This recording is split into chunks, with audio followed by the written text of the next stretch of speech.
The damp, dusty smell of old gym mats filled Renata's nose. It was a familiar smell, almost comforting. But today it felt heavy, almost suffocating. Tears blurred her vision. She clutched her phone tightly in both hands. The screen glowed with an unsent message. A storm of angry, desperate words waited there. She couldn't bring herself to send them. Her finger hovered, trembling slightly. She just wanted to disappear into the deep shadows. The forgotten equipment offered a hiding place. It wasn't supposed to be like this. Not ever. This back corner of the gym equipment room was their secret hideout. It offered an escape. The loud, crowded cafeteria was always too much.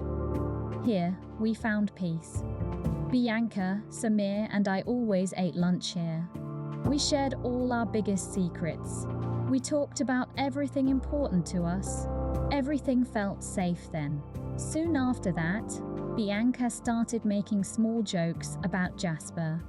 At first, they felt almost harmless. "His shoes are too shiny for school," she'd say. A small smirk played on her lips. But then her words slowly started to get much sharper. "He probably tries way too hard to impress everyone," she'd announce loudly. I felt a tight knot of discomfort twisting in my stomach. Samir would sometimes try to change the subject. He would clear his throat loudly. He avoided eye contact. But I never found the courage to say anything directly to Bianca. Just yesterday, Bianca laughed even louder than usual. It was a harsh, unkind sound.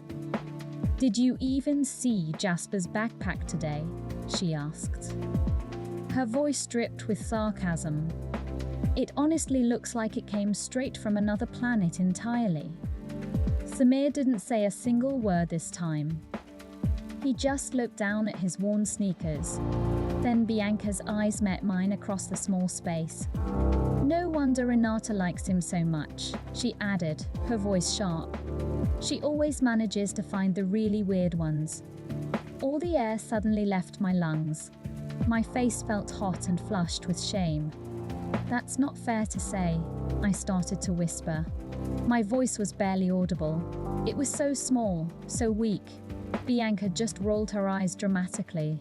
She kept that same mocking smirk on her face. "Relax, Renata. It's just a simple joke," she dismissed me. Samir just shuffled his feet. He kept staring at the floor.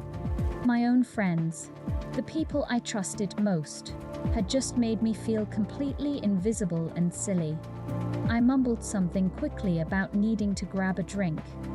I could barely hear my own words. Then I just stood up from the hard bench. I walked away from them without even looking back. Each step I took echoed loudly in the quiet, empty hallway. My chest felt so tight it ached with a dull pain. I had truly thought they were my friends. But their harsh words felt like a physical punch, right to my stomach. That awful moment was yesterday. Now, the memory kept replaying over and over in my head. It spun like a broken record. It wasn't just a simple joke to Bianca.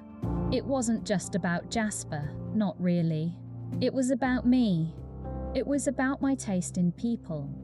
It was about my own feelings. They had dismissed all of it so easily. Bianca's cruel laugh had echoed in my mind all night long. It wouldn't let me sleep. It was like she hadn't even truly seen me as a person.